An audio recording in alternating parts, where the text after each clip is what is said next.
Ginanahan itong si Herod nung makita niya na popular sa mga tao yung ginagawang pagpatay sa mga Christian leaders. Now, James and Peter were two of Jesus' closest disciples. The other very close one was John, who could have been safely away in Ephesus at that time. So there was a logical reason for the persecution because Jesus, as we have already discussed, was declared by his believers as King of the Jews, King of Kings. Jesus is the Son of God, Jesus is a coming King, and this was a threat to the empire because the Roman Empire had an official teaching that the emperor was God, that the sitting emperor was the Son of God, the successor of the God emperor who ascended to heaven when he died. That was their official religion. Kaya nanganib ang buhay ng mga mananampalataya sa Panginoon na nananalig at nagsisiwalat ng kanilang pananalig na si Jesus ay anak ng Diyos. In fact, the blood relatives of Jesus also came under careful watch and horrible persecution because it was feared that they could make dynastic claims to the throne of Israel or of Rome itself. Ang kasaysayan po ay nakasulat at nagpapatunay na ang mga kamag-anak ng Panginoong Jesus sa laman, the blood relatives were really persecuted. In fact, historians report that Herod's destruction and the burning of family genealogies in Israel, ipinasunog nitong si Haring Herod ang history ng mga pamilya. Bakit? Para mabura ang linya ng Panginoong Jesus that goes directly to the throne of David. They were very insecure about these issues of who was the real king, who was the royal descendants of David. And Jesus happened to descend from David, both from Joseph and Mary's side. So napakalaki nung claim, kaya nung lumaon, kahit ang Panginoon ay wala na at bumalik na sa langit, pati mga natira niya kamag-anak dito sa lupa ay pinaghanap-hanap pa at pinag-uusig at binura ang nakasulat na kasaysayan. It was made worse because the family of Herod was not Jewish at all. They were Idumeans, foreigners, appointed by Rome to rule Israel as tetrarchs. Yun naman talaga ang mga title nila. Mahalaga po na ma-appreciate natin yung historical context and the historical background of all of these persecutions. Now, Acts 12:5. While Peter was being kept in jail, the church never stopped praying to God for him. Of course, the lesson rings clear that prayer is the answer to persecution and even to real and present danger. Maging sa buhay natin ngayon, na ang panalangin na hindi nagbabago ng kapangyarihan dahil hindi naman nagbabago ang Diyos sa langit, ito ang tugon sa mga suliranin na parang walang kalutasan. How can you go against the empire? Even Israel as a nation was no match to Rome. Now, even the nation was after its own citizens.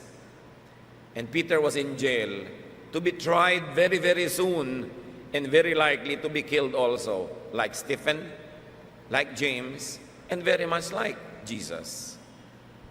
Acts 12:6-10. The night before Peter has to be put on trial, he was asleep and bound by 2 chains.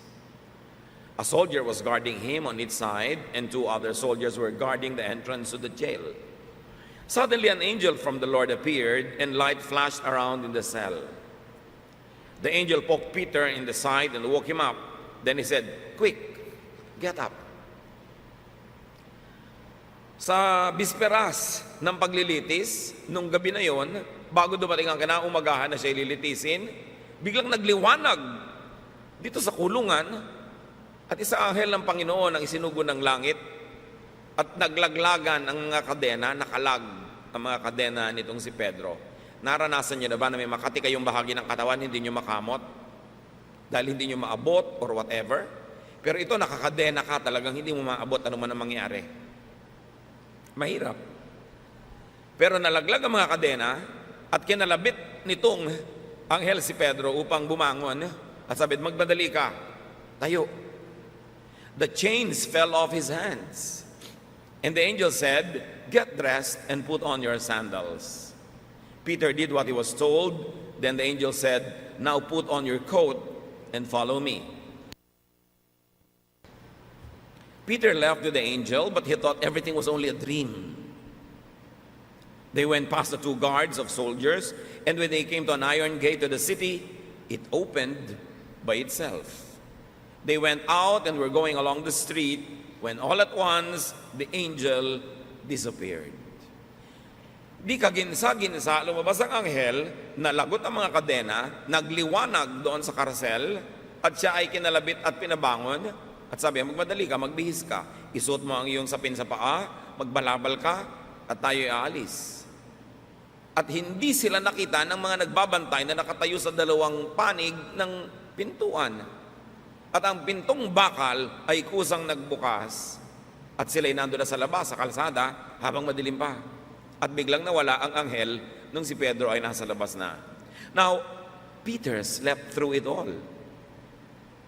Maybe a lesson learned from Jesus, who was sleeping through a storm.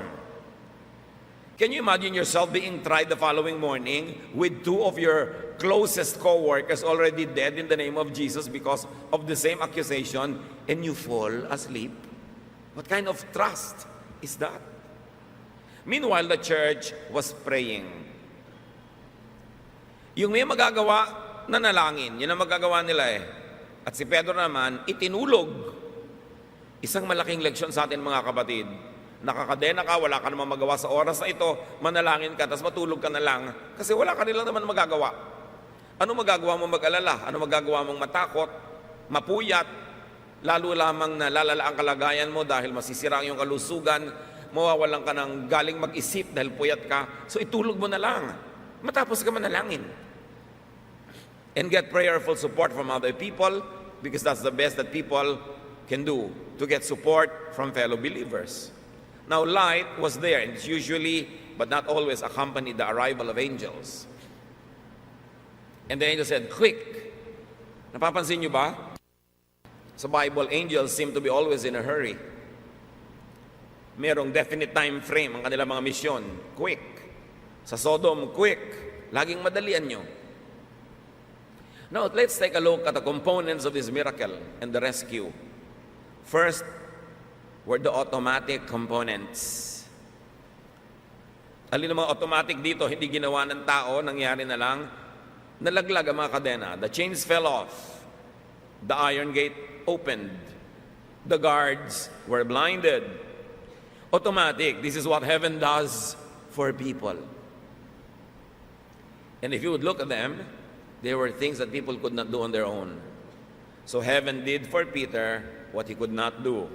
That's one element of a miracle. And there's other element, those were the manual elements. Yung gagawin ng tao kasi kaya niya. So kinalabit si Peter para magising. This angel that wore a heavenly body had to enter the physical world completely to really fully, physically poke Peter. Hindi ito yung poke sa Facebook. Okay? So kinalabit siya talaga. Now Peter had to quickly get up. Hindi siya ibinangon. Kaya naman niya eh. He was asked to get dressed, to put on his sandals, and to follow the angel, and to walk by himself safely out of the prison. All of this he could do on his own. So don't wait for heaven to do for you what you can do yourself. And rest assured that in tandem with what you can do and what you really do, heaven does what it does, and it is a partnership. Hindi mo pwedeng ipaluta sa Panginoon lahat ng problema mo, siya lahat gagawa. Kailangan gawin mo yung kaya mo, at yung hindi mo kaya, ipagpaubaya sa Diyos. So the manual things are things that people do themselves. In solving your own troubles and problems and challenges, identify what you can do, and do them. And then pray and leave the rest up to God. But first, do your part. Ibinangon ba siya ng anghel? No, kaya naman niya eh. So huwag tayong magpa-baby kahit kanino man, basta kaya nating gawin. In dealing with heaven, you first act. You initiate. You plan. You pray. You do the good thing. You do the practical thing, and let God make the seed grow. And also, because heaven acts, you also react. You act on your own, and you react to what God does. Sabi ng anghel, bumangon ka, bumangon naman siya. That's a reaction. Return the ball to God's court. Parang tennis yan, sinervan ka ng Lord, iserve mo pabalik, do your part, and then isa-serve niya pabalik sa'yo, there is a game. Pero pag hindi ka marunong magbalik ng bola, matatapos ang laro. Acts 12:11-12. Peter now realized what had happened. And he said, I am certain that the Lord sent his angel to rescue me from Herod and from everything the Jewish leaders planned to do for me. Then Peter went to the house of Mary, the mother of John, whose other name was Mark. Many of the Lord's followers had come together there and were praying. So nahimasmasan ang Pedro at sabi niya, ngayon tiyak na tiyak ko na ang Panginoon na nagpadala ng anghel para ko iligtas kay Herod at dito sa mga Jewish leaders. Now, ako nag-italicize ang word na Jewish when we quoted from Scripture. Because now you notice that the Christians are beginning to identify themselves apart from the Jewish people, of which they really also are Jewish. Pero by the time that Acts was being written, the Christian writers were already aware that there was now an identity that separated them from the traditional Jewish nation. So now they call their own kababayan Jewish as if they were not. Parang sumusulat ka na itong mga Pilipinong ito nakakainis, parang hindi ka Pilipino. Meron ng ganong klaseng identity separation. So Jewish was becoming the other. Another entity. Lumilinaw na ang Christianity, nagkakaroon na ng sarili niyang identity. Acts 12:13-14, Peter knocked on the gate, and a servant named Rhoda came to answer.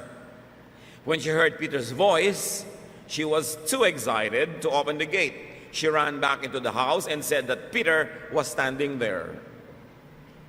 So nakarating na itong si Pedro sa bahay ni Mary na pinagtitipunan ng mga kapatiran na nananalangin para sa kanya.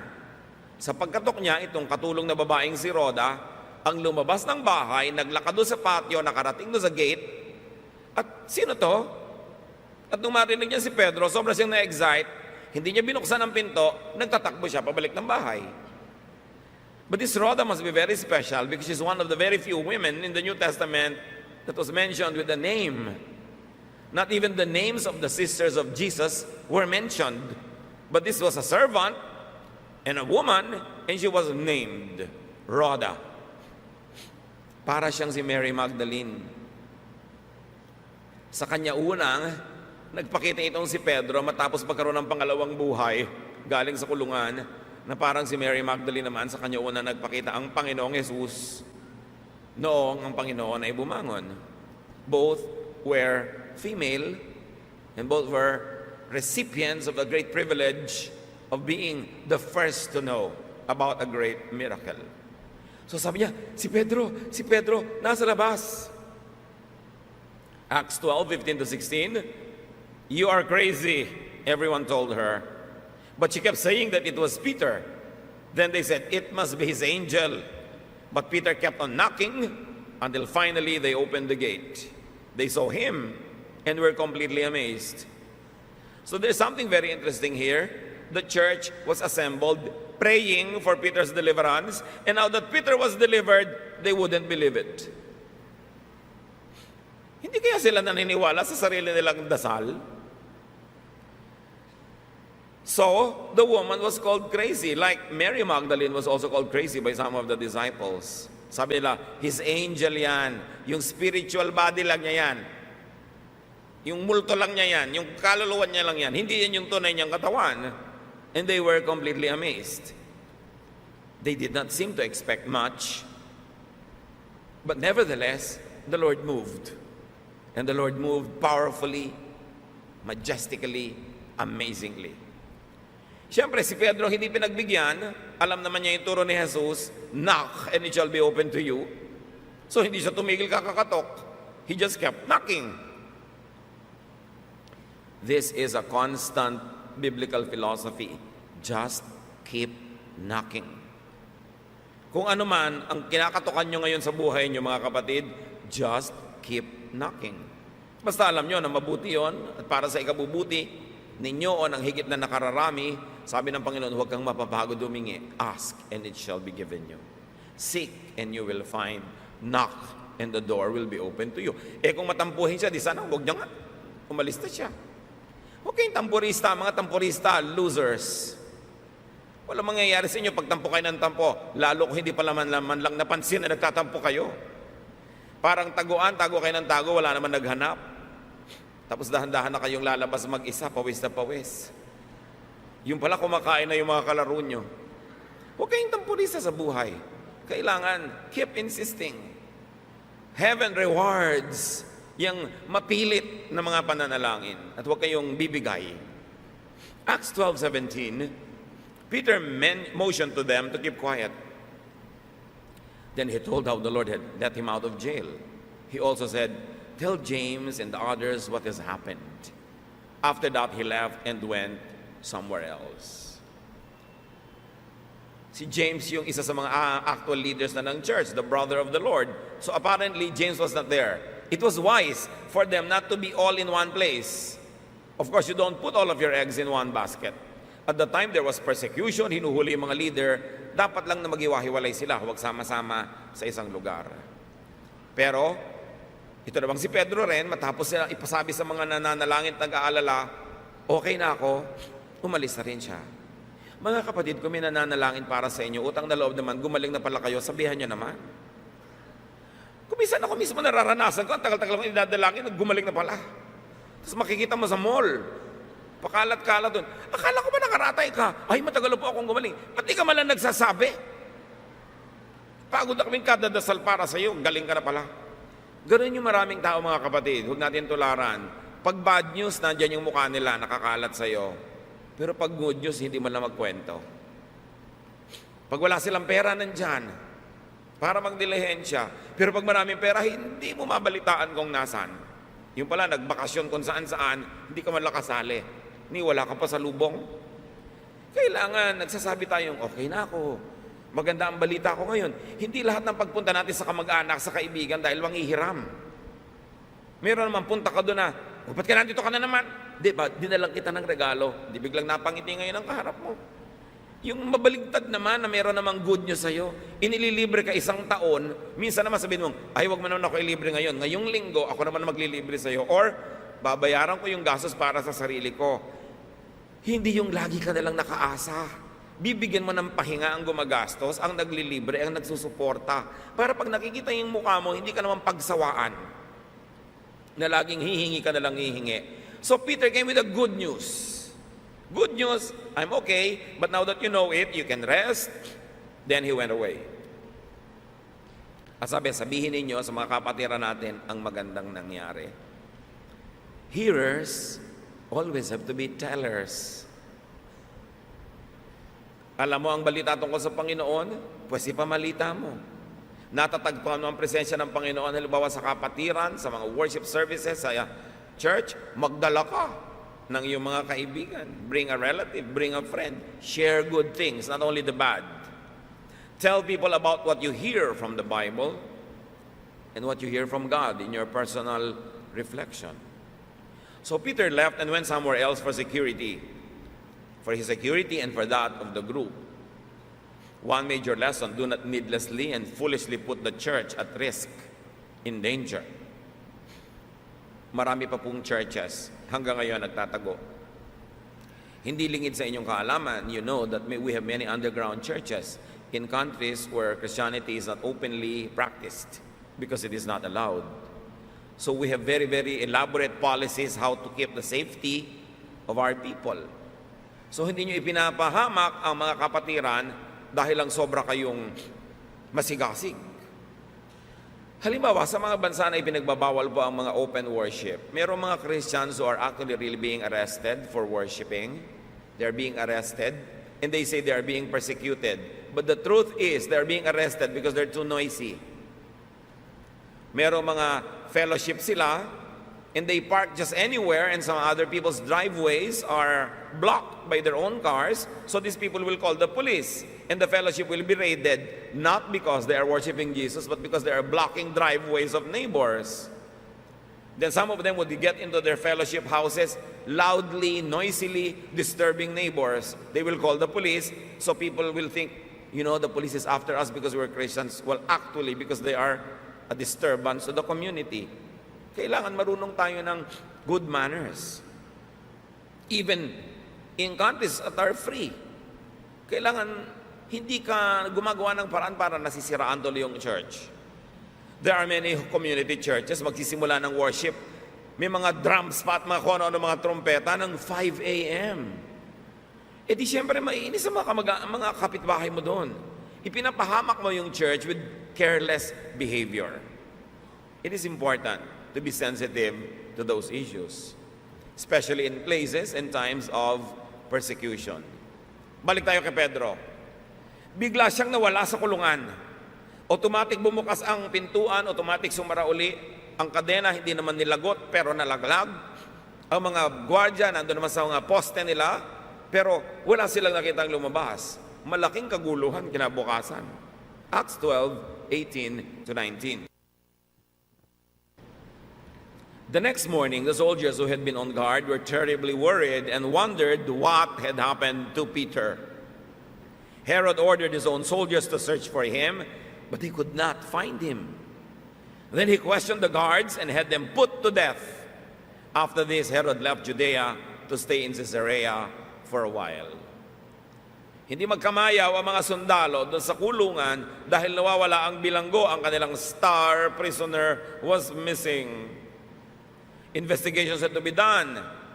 Herod had to send his presidential guards to know the truth. Hindi niya pinagtiwalaan lang yung prison guards. He sent his very own personal guards. And then, the real guards in the prison were questioned. And they were put to death. You know why they were put to death? Dahil nawala ang prisoner nila na hindi nila maipaliwanag. Ayaw ni Herod kumalat ang balita na nagkaroon ng himala. So pinatahimik. Herod tries to kill the news by killing the newscasters, the witnesses. And because Herod knew that something happened, he could not be in Jerusalem for long. He left Judea and went to Caesarea, which was also some distance away. From the south, where the Dead Sea was, up to the north, near the shore, that's where Caesarea was.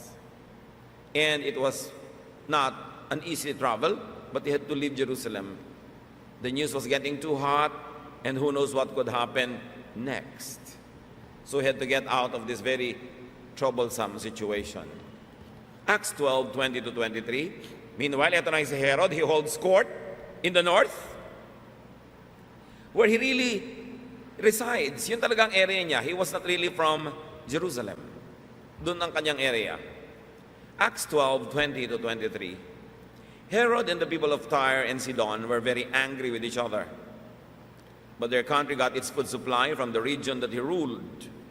So a group of them went to see Blastus, who was one of Herod's high officials. They convinced Blastus that they wanted to make peace between their cities and Herod, and a day was set for them to meet him. Background lang yan, ang tunay na kwento. So nagkaroon ng pagkakasundo na makikipagkita itong mga nag-aalitan ng mga grupo at haharapin sila ni Herod dahil merong malaking usapin tungkol sa trade. So a day was set. A day was set for them to meet with him. Herod came dressed in his royal robes. He sat down on his throne and made a speech. The people shouted, "You speak more like a god than a man." And once an angel from the Lord struck him down because he took the honor that belonged to God. Later, Herod was eaten by worms and died. Bakit kinailangan si Herod na mamatay ng gano'n na lang kadramatically? He was struck down by the angel in public, and then he died. And of course, other verses say that he was eaten by worms alive. He was alive and he was already eaten by worms. Some doctors will have some explanation for this, but we laymen just content ourselves, kinain siya ng uod, buhay pa siya. What was wrong? In the context of Jesus. Remember that the Christians were being killed because they believed that Jesus is king? Now here is a pretender king who wears royal robes, sits on a throne, and when he makes a speech, yung mga nambobola sa kanya, says, "You are more like a god than a man." And he accepted it. Sabi niya, "Thank you very much." Suddenly the angel went down from heaven and struck him. Heaven could not tolerate this pretender because there was a true king of Israel. He was Jesus. And there was a true Son of God. There was a true God. That is the Father of the Lord Jesus Christ. And when Herod accepted this glory that belongs only to God, when Herod got this glory that should have been given to God and gave it to him, the angel struck him and worms ate him and he died. We are not Herod, but we can be like him sometimes. We can get honor that belongs to God. Pwede nating agawin yung kaluwalhatian, kapurihan ng Diyos. Meron tayong konting kabuhayan, nakakatulong tayo sa tao, pinapasalamatan tayo, hindi man lang natin sabihin, "Well, thank God who is the source of all things." And you say you're welcome as if it really comes from you, as if you were not a recipient yourself of God's goodness. Meron kang katangian, pagmamalaki mo, magiging mayabang ka dahil doon na parang ito na talaga yung pinagbubulan ng katangian, kayamanan, kalakasan, without acknowledging that all good things come from God. This is life. Pag-agaw sa kaluluwa. May mga religious leaders na nag-suggest ko, matatay ko ang Diyos ko minsan, ate-ate, pagkahiling, at depresyon, ng mga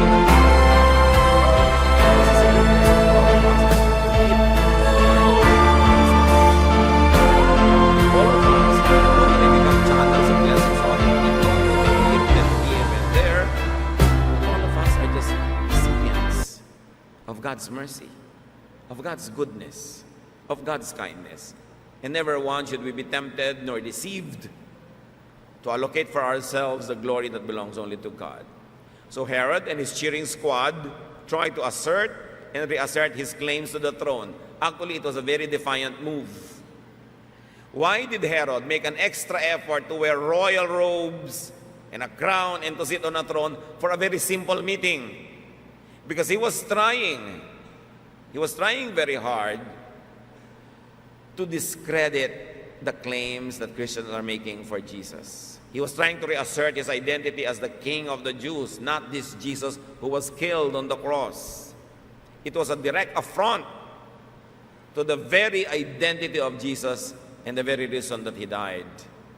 Herod and his cheering squad tried to grab the honor that belongs only to God or to the Son of God, a challenge to the Christian claims about Christ. So an angel struck him down publicly. Why publicly? Because his sin was very public. Public sins are publicly dealt with. Needless to say, private sin should also be privately dealt with. That even if you belong to churches or fellowships that hold their people accountable for their sins, if it's a private sin, it must be dealt with privately and not publicly because it's not publicly committed. Commensurate dapat, bagay doon sa crime yung ginagawa mong parusa. Now, an angel rescued Peter. An angel struck Herod, and worms completed the mission. Pwede palang mag-partner mga anghel at mga uod to accomplish God's purpose. Even worms obey God. Even worms accomplish God's will. Jesus was killed because he was king of the Jews. Herod was killed because he was not king of the Jews. Yung buong issue was hinged on who the king of Israel really was. Maraming lesson yan mga kapatid para sa ating buhay. But for now, make friends, not enemies, with angels. Make friends, not enemies, with God. Stay in your proper place in the scheme of things. If you go to prison because of God, it is God's business to rescue you. If you are being rescued, do what you can and let heaven do what you cannot. Dapat malinaw sa atin yun. And never ever steal God's honor or glory. Do not be a Herod. Do not persecute the godly. Sometimes we persecute the godly only because we do not understand them. Or more often because we do not like the kind of popularity or attention that they are getting, and we become jealous, so we persecute people. Dapat lagi natin chinecheck ang puso natin na hindi tayo nang uusig ng mga mabuti. Na hindi natin tinatawag na masama ang gawa ng kabutihan. And of course, never ever take God's glory for your own selfish use. Ano ang lesson ng Acts chapter 12 na ito? Ama namin sa langit, napakainam na gunitain ng kasaysayan ng iyong iglesia. Nakatutulong sa amin na alalahanin ang nangyari sa nakaraan upang ang mga pagkakamali noon ay huwag na naming ulitin ngayon. At nagbibigay din namin sa amin ng inspirasyon ang mga pagkilos mo na naganap noon na maaaring maganap pa rin hanggang ngayon dahil hindi kayo nagbabago. Ituro mo sa amin, Panginoon, ang mga lessons na ito to be like Peter, to sleep through our imprisonment if there is nothing else left to do anyway because we are chained. Na pag wala na kaming choice, wala na talaga kaming nagawa na namin magagawa, turuan namin aming sarili magtiwala, magpahinga kahit parang mahirap gawin yun. Para kung sa aming pagtulog, sa aming pagkakahimbing ay makapag-ipon kami ng lakas para pag dumating yung anghel para kami kalagan, pawalan, may lakas na kaming naipon para ituloy ang aming dapat gawin. Teach us, Father, not to waste time and energy problematizing things we cannot solve anyway. But after we have done what is practical and what is doable, to rest in your love, to rest knowing that you know our situation and that you are a God who cares. Ito, Panginoon, ang ipakadiin-din niyo sa amin na maalala namin na walang imposible sa inyo. Pati kadena nakakalag, pati mga pintuang bakal na bubuksan kung kalooban niyo ito. Nawa lagi kami, Panginoon, na magtuon sa pagsunod sa inyong gawain, sa pagsunod sa inyong mga yapak, at kayo na ang pinagtitiwalaan namin na gumawa ng mga imposible para sa amin, habang kami naman ginagawa yung kaya namin dahil binigyan nyo kami ng ganong kakayanan. Panginoon, kung natutokso po kaming maging mayabang, agawin ang kaluwalhatian sa inyo, maghari-harian, magdiyos-diyosan, ituwid nyo po kami. At nang lagi na, kasihan kami na inyong espiritu, at ang iyong pagpapala, kapayapaan, laging sumaamin. Pagbalay-bulayan natin, mga kapatid, ang ilan pang personal lessons para sa atin ng Acts chapter 12. It's good to study history. You don't always find many lessons in your spirituality or morality, but knowing where the church came from, knowing how our spiritual ancestors survived and prevailed, can help